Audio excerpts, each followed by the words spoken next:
તમે આ વિડીયો અત્યારે નથી જોઈ શકતા તો સેવ કરી લેજો, પછી જોજો.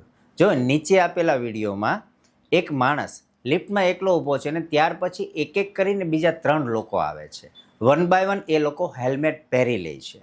તો આ જે ચોથો વ્યક્તિ છે એ પણ એને ખબર છે કે લિફ્ટમાં હેલ્મેટ પહેરવું એ ઇલોજિકલ છે, છતાં પણ પ્રેશરમાં આવી અને એ વ્યક્તિ પણ હેલ્મેટ પહેરી લે છે. શા માટે?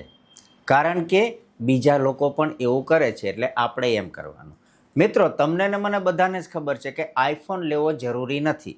બીજો કોઈ પણ ફોન ચાલે તો પણ આપણે આઈફોન જ લઈએ છીએ. શા માટે? કારણ બીજા લોકો પણ એવું કરે છે. આપણને ખબર જ છે કે એન્જિનિયરિંગમાં કેટલી બધી કોમ્પિટિશન છે, છતાં પણ ઘણા બધા સ્ટુડન્ટ દેખાદેખીમાં એન્જિનિયરિંગ લઈ લે છે. કેમ? તો કે ભાઈ મારા મિત્રએ લીધું, મારા પડોશીના છોકરાએ લીધું છે એટલે મારે પણ લેવું છે. આજે સોશિયલ મીડિયામાં જે ટ્રેન્ડ આવે છે એને લોકો ફોલો કરે છે.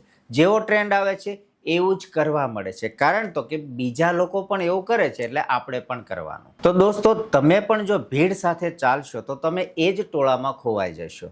આંધળું અનુકરણ કરવાથી ક્યારે પણ આપણી પ્રગતિ થતી નથી. આપણે જો પ્રગતિ કરવી હોય તો આપણામાં શું સ્કિલ છે, આપણામાં શું આવડત છે, આપણે એ ઓળખી અને આગળ વધીશું. જો તમને આ વિડીયો સાચો અને સારો લાગ્યો હોય તો લાઈક, શેર અને સબસ્ક્રાઈબ કરવાનું ભૂલતા નહીં.